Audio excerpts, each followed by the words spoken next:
Alors, à l'ordre, collègues, nous allons reprendre nos travaux pour entendre le dernier groupe de cet avant-midi. Mais préalablement à cette présentation, je crois que, Monsieur le ministre, vous souhaitiez déposer des documents. Oui, merci, Monsieur le Président. Depuis le début de cette commission, on a parlé d'une lettre qui avait été présentée par la Chambre des notaires. Alors, j'aimerais répondre à la Chambre des notaires et déposer cela en commission. C'est notre réponse d'une part. Donc, on pourra, avec cette réponse-là, pouvoir en discuter lorsqu'on étudiera le projet article par article. Deuxièmement, j'aimerais déposer également, parce que il y a eu une version qui a été présentée par Gaz Métro sur les 21 étapes qui nous mènent à la décision sur le plan directeur de la transition énergétique. Nous, on a préparé une version qui, je pense, est une version qui est un peu moins compliquée que ça et qui démontre clairement les étapes. Et enfin, j'aimerais déposer à la Commission également le résumé de ce qui doit être fait au niveau de la transition énergétique pour le gouvernement, les plans directeurs d'Hydro-Québec et les directives et orientations de transition énergétique. Pour l'information de tous et chacun, je pense que ça va contribuer à alimenter le débat, la discussion sur les questions. Et comme vous le savez, je pense qu'il est important qu'on ait la juste information. Alors, je voulais déposer ça pour le bénéfice de tous les députés. J'ai besoin du consentement des collègues pour le dépôt des documents. J'ai consentement.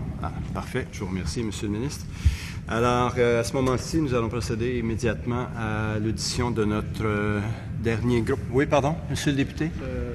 Saluer l'initiative du ministre, parce qu'il faut que ce soit salué. Disons que les travaux vont être beaucoup plus faciles à partir du moment où on a des informations comme ça qui vont succéder.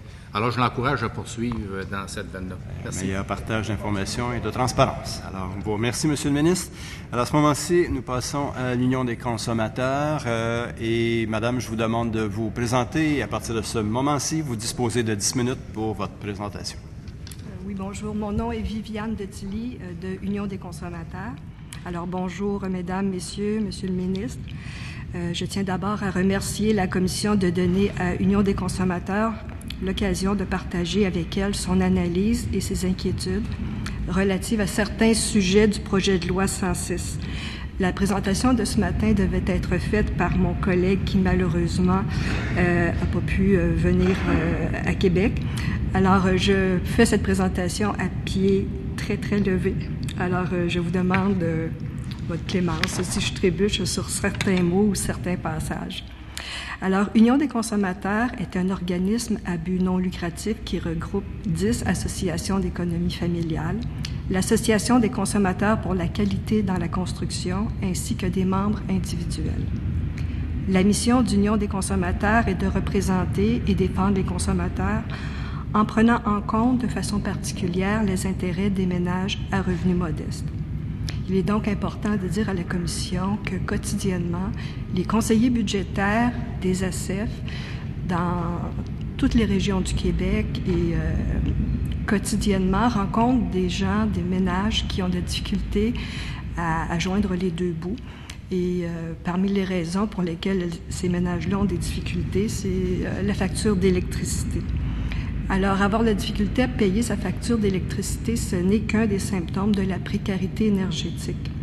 En fait, la précarité énergétique décrit la situation d'une personne qui ne peut satisfaire ses besoins énergétiques faute de ressources, se prive d'autres produits ou services essentiels pour payer ses factures d'énergie ou qui n'arrive pas à payer ses factures énergétiques. Union des consommateurs rappelle que depuis 2011, le nombre d'ententes de paiement conclues entre Hydro-Québec et ses clients résidentiels qui ont de la difficulté à payer leurs factures d'électricité est passé de 202 000 à 331 000 pour un bond spectaculaire de 30 %. La précarité énergétique touche des millions de Québécois. Plus de 300 000 ménages touchent l'aide financière de dernier recours et plus d'un Québécois sur 5 a vécu dans la pauvreté au cours des dernières années. Le gouvernement et Hydro-Québec s'en remettent généralement, avec un certain confort, à la faiblesse relative des tarifs d'électricité pour éviter de discuter du problème de précarité énergétique. Selon l'Union des consommateurs, ces comparaisons, beaucoup trop fragmentaires, sont inutiles. Les prix de l'énergie qu'on peut constater ici et ailleurs reflètent généralement un ensemble de conditions économiques, politiques et sociales et doivent être ainsi considérés.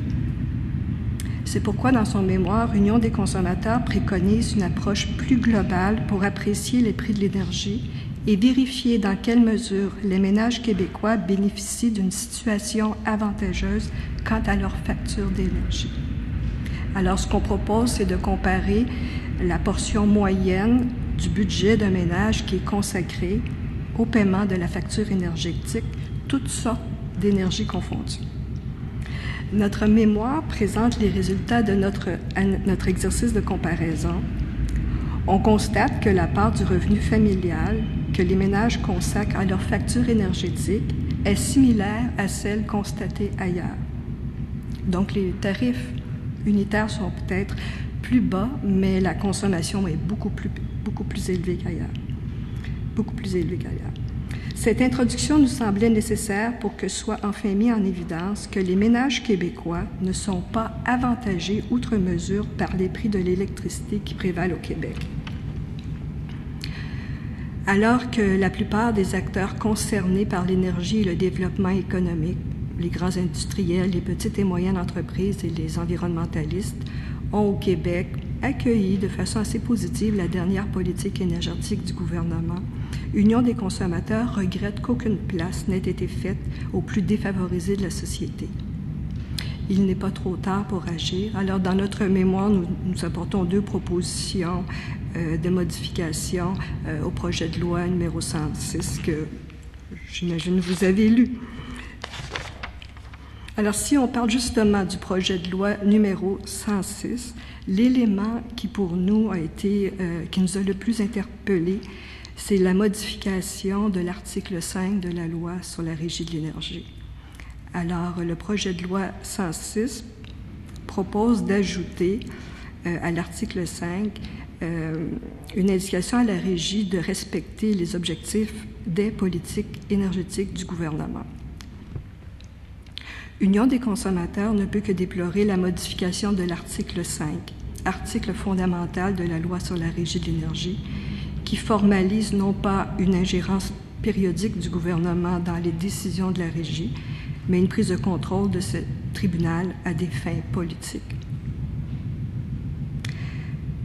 Dans le mémoire d'Union des consommateurs, il y a un tableau, le tableau 4, qui indique, qui présente sur 20 ans l'érosion des pouvoirs et l'intervention de plus en plus grande du gouvernement dans les décisions de la Régie. Et on voit que la Régie d'aujourd'hui, en fait celle qui pourrait être affectée par le nouvel article 5, n'a rien à voir avec celle de 1996. Et finalement, elle ne servira qu'à répondre aux commandes politiques du gouvernement, sans possibilité que les intervenants puissent contester leur raison d'être. Dans son mémoire, Union des consommateurs propose deux modifications au projet de loi 106 afin d'atténuer cette prise de contrôle de la Régie par le gouvernement. En fait, ce qu'on craint, c'est que la Régie ne devienne qu'un mécanisme administratif qui entérine les décisions du gouvernement plutôt qu'un tribunal administratif. Union des consommateurs considère que sans ces modifications, les tarifs d'électricité des ménages québécois serviront de façon tout à fait régressive à financer la mise en œuvre de la politique énergétique du gouvernement. J'ouvre une petite parenthèse sur ce qui s'est passé avec la politique de 2006, la stratégie énergétique de 2006, lorsque le gouvernement prévoyait des milliers de mégawatts d'énergie éolienne qui seraient finalement achetés par Hydro-Québec Distribution. Ça a causé ça a eu un impact sur les tarifs importants dans un contexte de surplus énergétique. Et nous, on craint que d'autres dérives de ce genre se produisent.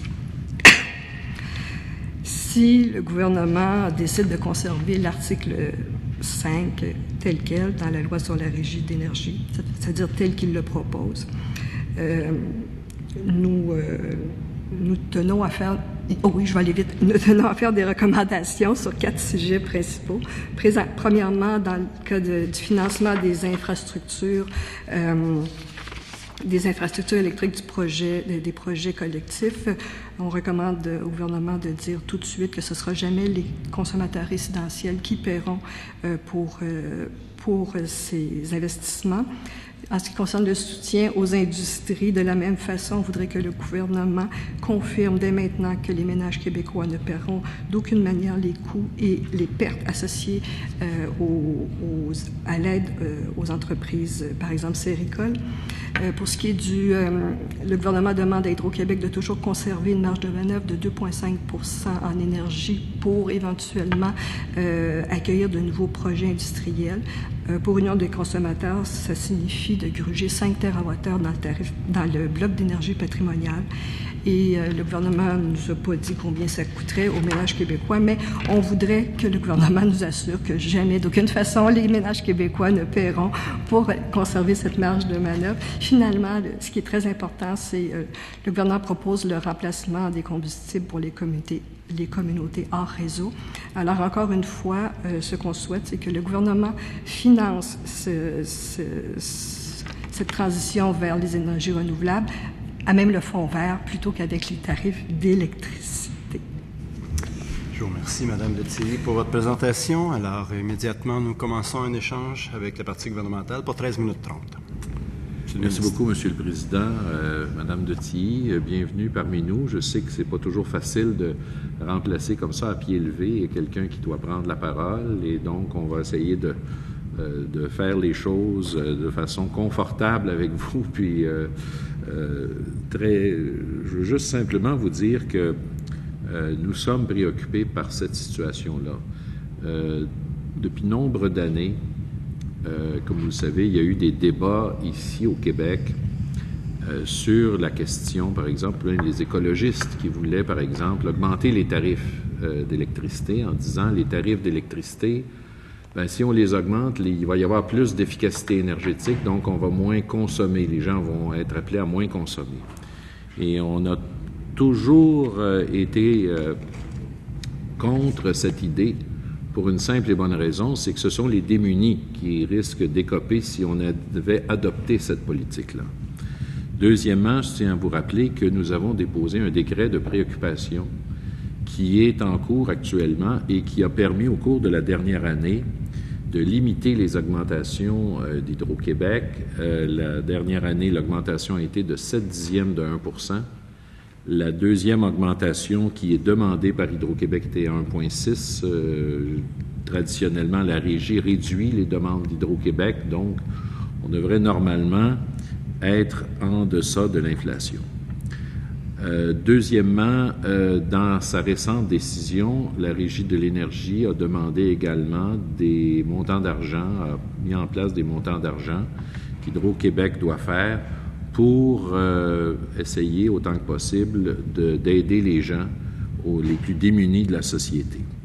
Ceci étant dit, malgré tous ces efforts qui sont faits, il reste quand même que le taux des factures, disons, qui sont des créances difficiles, continue d'augmenter. Il y a des ententes de paiement qui sont faites avec Hydro-Québec.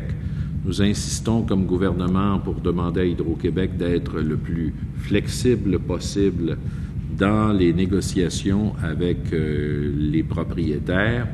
Et même si au Québec, c'est 16 cents le kilowattheure environ versus 14 cents à Toronto, 21 cents à New York, il en demeure pas moins que pour bien des gens, les factures, évidemment, sont élevées pour des gens qui sont démunis. Il y a une des choses qui est ressortie ce matin, puis je voudrais avoir votre opinion là-dessus.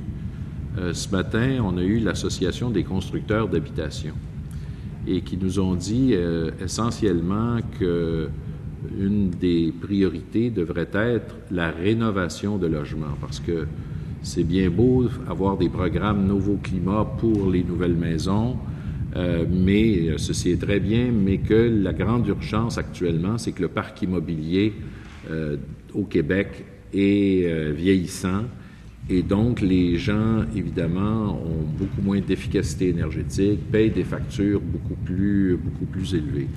Est-ce que vous voyez, si demain matin, il y avait des programmes de façon à aider justement à améliorer l'isolation, si on veut, de nos logements, que ce serait quelque chose de positif? Madame Lettier. Oui, en effet. Si un programme permettait de rendre plus efficaces les logements, particulièrement des ménages à faible revenu, ce serait bienvenu, ce serait souhaité. Encore là, il faut savoir comment ça se financerait. Si ce sont des programmes qui sont payés par les tarifs d'électricité et que ça a pour conséquence de faire augmenter les tarifs d'électricité, ben on court après notre queue. Alors, je sais qu'en France, c'est ce à quoi le gouvernement s'attaque, c'est la rénovation du parc de logements locatifs. Alors, c'est conjugué à, oui, une cotation énergétique pour les logements, mais il faut aussi que ces logements-là soient rénovés. Alors, les fournisseurs d'énergie auront l'obligation de rénover les logements des ménages à faible revenu. Monsieur le ministre. Vous dites, nous voulons indiquer clairement, vous voulez qu'on indique clairement que les tarifs domestiques ne connaîtront pas de hausse supérieure à l'inflation d'ici 2030. Le décret que nous avons émis est quand même en vigueur et cela est indiqué clairement également dans la politique énergétique 2030. Qu'est-ce que vous voulez qu'on fasse de plus pour le dire? Est-ce qu'on parle vraiment des tarifs d'électricité des ménages québécois ou les tarifs d'électricité en général? Bien, des tarifs en général. Ah, c'est ce qu'on craint. Une augmentation moyenne inférieure à l'inflation, inférieure ou égale, ça restera une moyenne parce qu'il y a quand même plusieurs catégories tarifaires chez Hydro-Québec, et on peut avoir une augmentation moyenne d'1%, mais en réalité, c'est 1,5 pour l'une, 0,2. En fait, que ce soit clairement indiqué que les ménages québécois ne connaîtront pas une hausse des tarifs supérieure à l'inflation. Si c'est l'intention du gouvernement, ça ne doit pas être si grave de préciser. Monsieur le ministre. Et nous allons regarder ce qu'on peut faire de ce côté-là, mais je peux simplement vous dire que le décret de préoccupation spécifie clairement les ménages et je pense que c'est très clair dans le décret que nous avons et qui est en vigueur qu'on parle des ménages à faible revenu. Maintenant, on fait beaucoup pour les ménages à faible revenu et d'ailleurs, ça reste vraiment les plus mal pris, là, les ménages à faible revenu, avec des critères de définition qui ne sont pas... en fait, qu'Union des consommateurs, dans certaines parties d'analyse, ne reconnaît pas. Un ménage à faible revenu, c'est une statistique, c'est un seuil défini par Statistique Canada. C'est vraiment ceux qui sont mal pris. Mais il y a plein d'autres personnes qui sont mal pris. Le bas de la classe moyenne est mal pris et avec des décrets qui pointent vraiment les ménages à faible revenu ou des préoccupations ou des programmes qui pointent vraiment vers ce seuil, on abandonne littéralement un paquet de gens, un paquet de ménages qui ont de la misère à joindre les deux bouts. Et c'est notre préoccupation aussi. Je crois qu'effectivement, Hydro-Québec fait de bonnes choses, puis les gens qui sont dans les ACF nous le disent. Hydro-Québec fait de bonnes choses pour les ménages à faible revenu. Mais tous les autres, dès qu'on ne se qualifie pas comme étant un ménage à faible revenu, la situation est difficile et il y en a beaucoup. Il y en a beaucoup. Des gens à revenus moyens, modiques, c'est ça. Monsieur le ministre. Madame, j'ai demandé à la Régie de l'énergie, premièrement, de revoir tout l'ensemble de la grille tarifaire. D'une part, pour simplifier, je pense qu'il y a beaucoup de gens, même moi, j'ai de la misère des fois à comprendre les différents tarifs qui existent, d'une part. Et d'autre part, je vous dirais que à chaque fois que nous discutons avec des gens d'Hydro-Québec, c'est sûr que c'est une préoccupation que nous avons.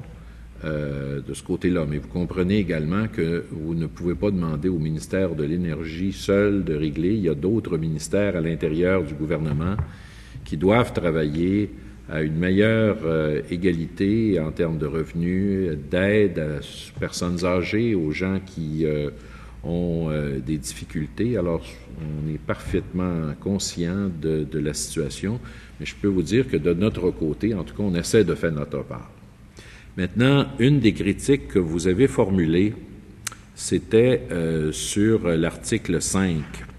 Vous dites, écoutez, vous avez ajouté dans la mission de la Régie de l'énergie le fait que dans cet article-là, on a ajouté dans le respect des objectifs de politique énergétique du gouvernement. Je vais tenter un petit peu de vous expliquer pourquoi ça s'est fait.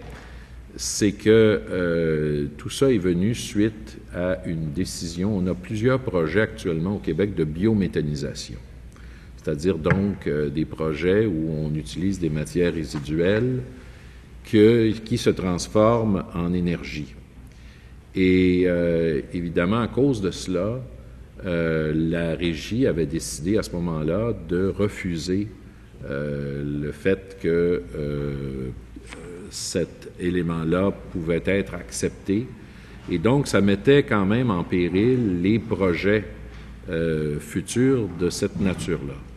Maintenant, il est clair qu'à partir du moment où on veut prendre un virage vert au Québec, il ne faut pas que la Régie devienne un frein. Il faut que quand on parle de politique énergétique, ce sont des politiques essentiellement vertes dans lesquelles on veut aller dans cette direction-là.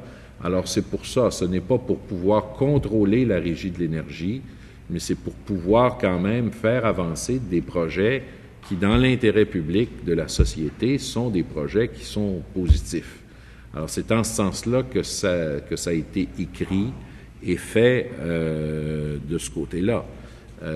J'imagine que vous ne pouvez pas être contre la transformation de notre société dans une société à moindre carbone, si on veut.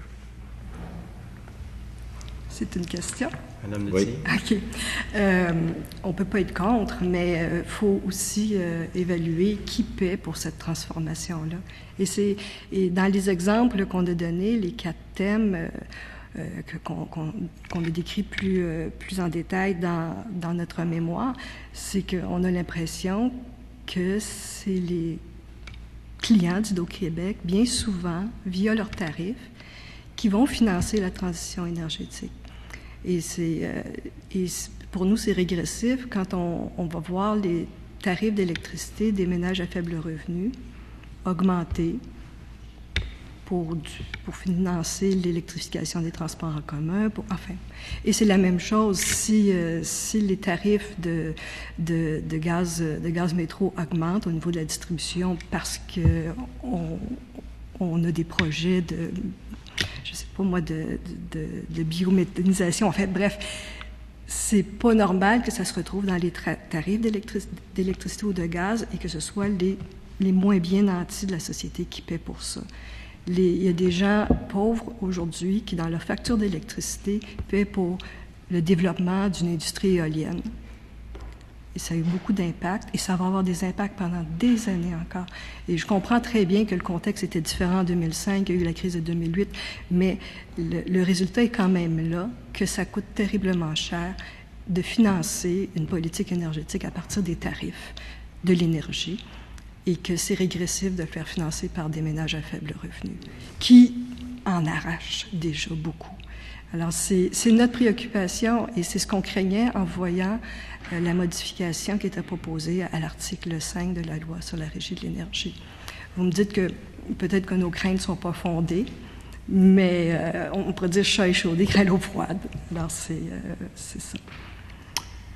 Il reste moins d'une minute, monsieur. Oui, bien, écoutez, je voulais simplement vous dire que la politique énergétique est financée par tout le monde, par toutes les entreprises, par les consommateurs. On a même des tarifs qui peuvent être plus élevés lorsque la consommation énergétique est très grande. Ceux qui ont, par exemple, de plus grands logements, par exemple, qui ont les moyens de se payer de grands logements, payent à un certain niveau, de façon plus élevée, les tarifs énergétiques. Alors, on essaie, de notre côté, de véritablement,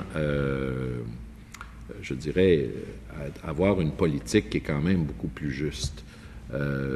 Est-ce que, pour vous, oui. Dont on va disposer. Alors, je vous remercie. On va passer avec la position officielle pour une période de à peine 8 minutes avec M. le député de Bonaventure. La parole est à vous. Merci, M. le Président. Bonjour, Madame. Écoutez, une question un peu large, mais importante. Quelle est l'attitude d'Hydro-Québec face à la clientèle qui a des problèmes financiers, quand on demande de l'étalement? En général, quelle est l'attitude? Comment est-ce qu'on accompagne les gens? Est-ce qu'on agit en bon citoyen corporatif ou on a la mèche courte? Madame Letty. Oui, j'aurais aimé qu'un conseiller budgétaire ou des conseillers budgétaires soient ici parce que ce sont les conseillers budgétaires qui sont au front, puis qui sont au téléphone, puis qui aident vraiment les gens sur le terrain. Ils font un travail remarquable. Les échos que j'ai, c'est qu'Hydro-Québec est très, très conciliant pour les ménages à faible revenu. Et il y a vraiment du bon travail qui a été fait, puis il y a une bonne collaboration, en autant que les gens démontrent qu'ils sont pauvres, là, que la preuve soit faite. Pour les autres, c'est plus difficile. C'est plus difficile. On dit des fois qu'Hydro-Québec est intraitable, intransigeant, puis il faut payer. Moi, j'ai pas l'expérience terrain, mais c'est les échos que j'ai du terrain. Monsieur le député. Mais par rapport aux autres, comme vous dites, ils sont plus intraitables, mais ça va quoi? C'est du débranchement, c'est des pénalités financières, c'est quoi? Comment on procède de manière coercitive là, pour discipliner ceux qui peut-être ont des problèmes? Parce que là, ce que vous semblez me dire, c'est que les gens qui sont à faible revenu, quoique le niveau de faible revenu est toujours discutable, hein? Où est-ce que ça commence? Et à partir de... je sais que vos conseillers ne sont pas là, mais à partir de quel moment ou quel salaire ou revenu on considère que les gens on peut donner des conditions facilitantes, puis bref, c'est quoi le revenu défini par Hydro-Québec? Ça dépend du nombre de personnes dans le ménage. Mais dès qu'une personne... Mettons, une personne seule, je vais dire un chiffre, 22 000 $. Alors, en bas de 20, je dis le chiffre, je n'aime pas citer des chiffres par cœur, mais en bas de 22 000, il pourrait y avoir des ententes de paiement très souples. Je crois que Hydro-Québec est accommodant. Mais je mets un bémol là, sur le 22, je ne suis pas convaincue du chiffre. Mais en haut de ça, c'est plus difficile. Et les frais d'administration de 14 % sur une base annuelle s'ajoutent aux impayés. Et le débranchement arrive aussi rapidement. Il y a tout un processus. On s'entend, là, il y a des lettres, il y a des avis, mais le nombre de débranchements augmente, a explosé. Je crois qu'on en parle dans notre mémoire. Et ces débranchements-là sont facilités par le fait que maintenant, avec les nouveaux compteurs, Hydro-Québec peut débrancher à distance. Appuie sur un bouton, puis il y a un débranchement. Les employés d'Hydro-Québec ne sont plus obligés de se présenter sur place pour brancher ou rebrancher. Alors, c'est une conséquence directe. Il y aura beaucoup plus de débranchements qu'auparavant. Ça sera beaucoup plus difficile pour les ménages qui n'arrivent pas à payer. Évidemment, il n'y a pas de débranchement en hiver. Là. Il y a une trêve en hiver parce que les gens chauffent à l'électricité. Mais ça reprend dès qu'il fait un peu chaud, puis ça recommence l'automne suivant. Monsieur le député. Merci. Merci, madame. Le projet de loi propose de permettre à Hydro puis Gaz métropolitain d'inclure des demandes de tarifs devant la régie de marge. Ils veulent avoir des marges excédentaires. Et ça, ce que ça veut dire, c'est que potentiellement les tarifs vont augmenter pour vous? Ici, on parle de la marge de manœuvre en énergie pour Hydro-Québec Distribution. À court terme, ça ne devrait pas avoir d'impact puisque Hydro-Québec Distribution est en surplus pour de nombreuses années. Cette marge de manœuvre-là, on parlait entre 4 et 5 TWh qui devra toujours être conservé, là, un petit volume d'énergie au cas où des entreprises se présentent. Ça n'aura pas d'impact tant qu'Hydro-Québec est en surplus. Le jour où les surplus ne permettent pas de conserver ce 5 TWh-là, il faudra aller en appel d'offres. Et évidemment, les prochains approvisionnements se feraient à un coût supérieur au tarif patrimonial. Alors à ce moment-là, il y aura un impact sur les tarifs, parce qu'il y a un 5 TWh qui est séquestré. Et un impact sur les débranchements. Ah, oui, ça déboule, c'est sûr. Puis par rapport à Gaz Métro? Gaz Métro, on ne lui demande pas de conserver une marge de manœuvre. La marge de manœuvre concerne Hydro-Québec Distribution. C'est une marge de manœuvre pour ses approvisionnements. Ça me va. Monsieur le député, ça va? OK. Alors, on passerait à la deuxième opposition pour un bloc d'à peu près 6 minutes. Alors, la parole est à vous, Madame la députée de Saint-Hyacinthe. Merci, M. le Président. Bonjour. Vous savez, à la Coalition des Québec, on est le chien de garde un peu du portefeuille des Québécois. Pour nous, c'est important de respecter le pouvoir d'achat, en fait, des Québécois. Dans le projet de loi 106, on a vu, puis vous l'avez mentionné, que le gouvernement ouvrait la porte à une augmentation des tarifs en donnant, vous l'avez bien expliqué tantôt, en donnant la chance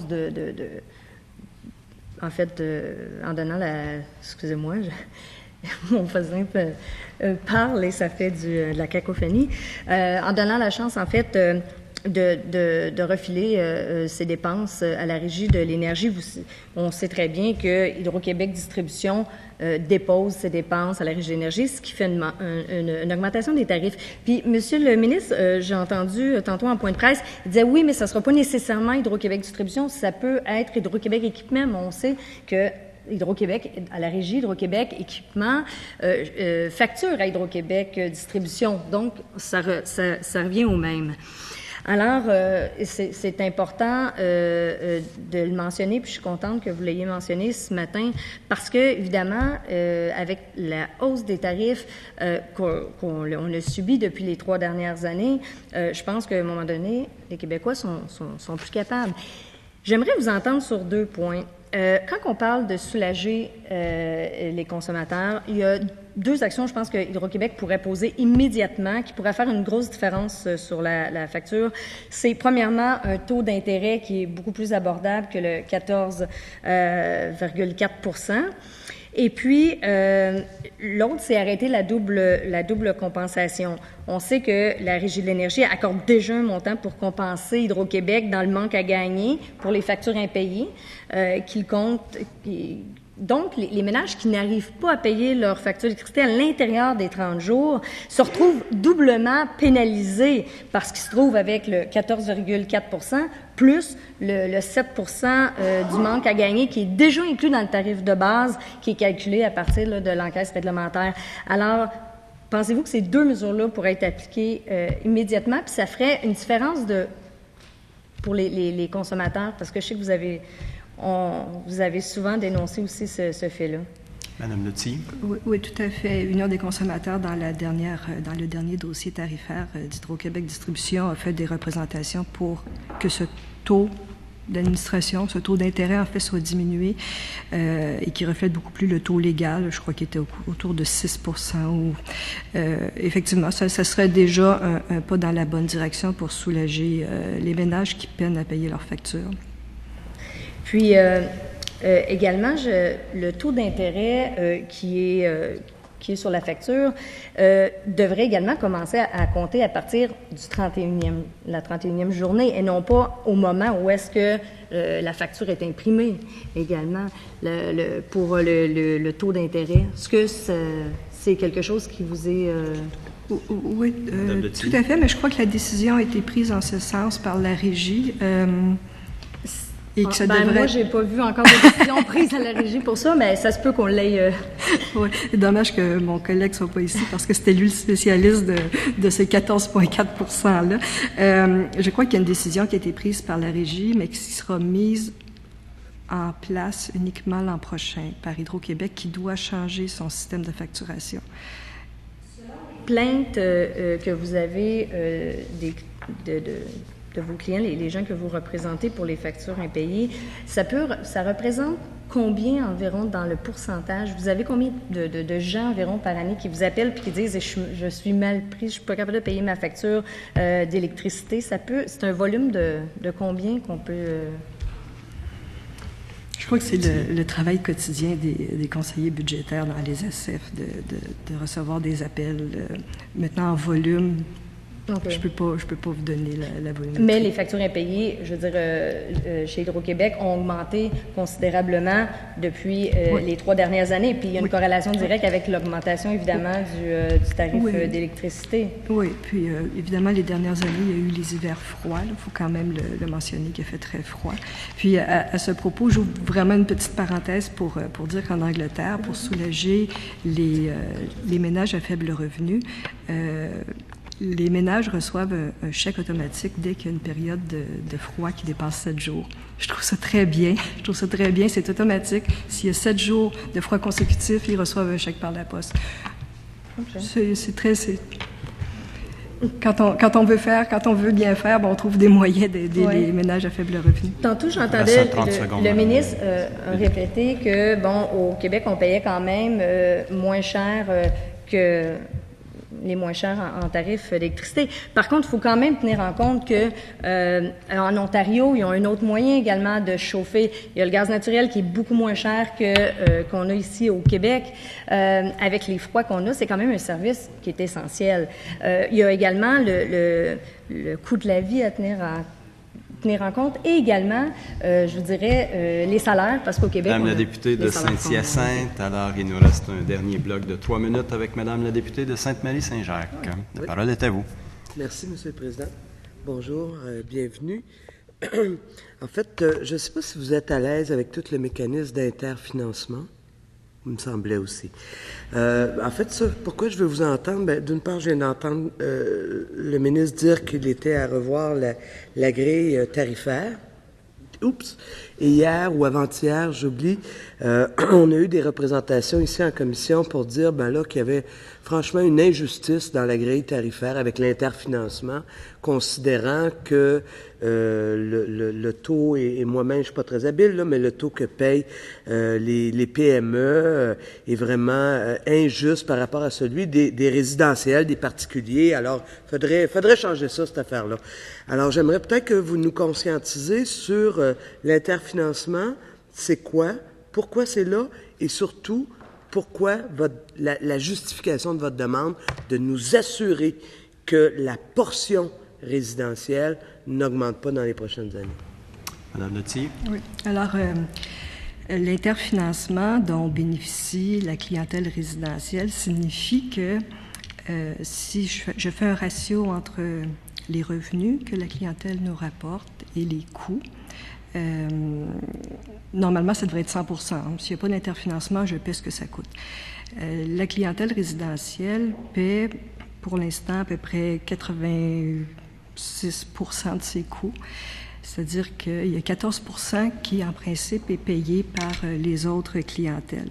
Je dois dire que quand on parle de coûts, ce qui est au dénominateur, ça implique des coûts avec un rendement. Ça suppose qu'Hydro-Québec fait des profits là-dedans. C'est des coûts plus rendement, plus les droits hydriques. En tout cas, il y a beaucoup de choses dans le dénominateur de ce ratio-là. Alors, on dit que la clientèle résidentielle a historiquement bénéficié d'un interfinancement et que ça fait partie du pacte social de nationalisation de l'électricité. Tout comme ça fait partie de la stratégie qui a été historiquement utilisée par les gouvernements pour favoriser le passage au chauffage électrique. Alors, on a amené les Québécois à chauffer l'électricité, à consommer l'électricité en leur offrant des tarifs avantageux pour susciter la demande. Et comme on dit, ça fait partie du pacte social, tout comme lorsqu'il y a eu la création de la Régie de l'énergie, ça faisait partie un peu des discours des gouvernements de l'époque, que les acquis, que le pacte social continuerait de s'appliquer, puis que les clients continueraient à profiter de l'interfinancement, les clients résidentiels. Alors, c'est un tout. normalement, les clients résidentiels devraient continuer à profiter de cet interfinancement-là, sauf que depuis les dernières années, il y a eu un effritement important de l'interfinancement. C'est-à-dire que les tarifs des clients résidentiels ont augmenté de telle sorte qu'ils Madame paient. Detillier, c'est ce qui va mettre fin à nos échanges. Alors, je vous remercie. D'ailleurs, je vous félicite d'avoir pris la relève de votre collègue, malheureusement absent. Je veux, avant de terminer, s'il vous plaît, collègue, avant de terminer, déposer la liste des organismes et personnes qui n'ont pas été entendus aux auditions. Alors, vous pourrez, on savait qu'il y avait plusieurs autres demandes, alors vous en aurez la liste. Alors, je la dépose. Je vous remercie. Je félicite l'ensemble des parlementaires et les gens qui sont venus nous rencontrer ici en commission parlementaire pour les excellents mémoires qu'ils nous ont présentés. Compte tenu de l'heure, je lève la séance et la commission ayant accompli son mandat ajourne ses travaux sine die. Je vous remercie.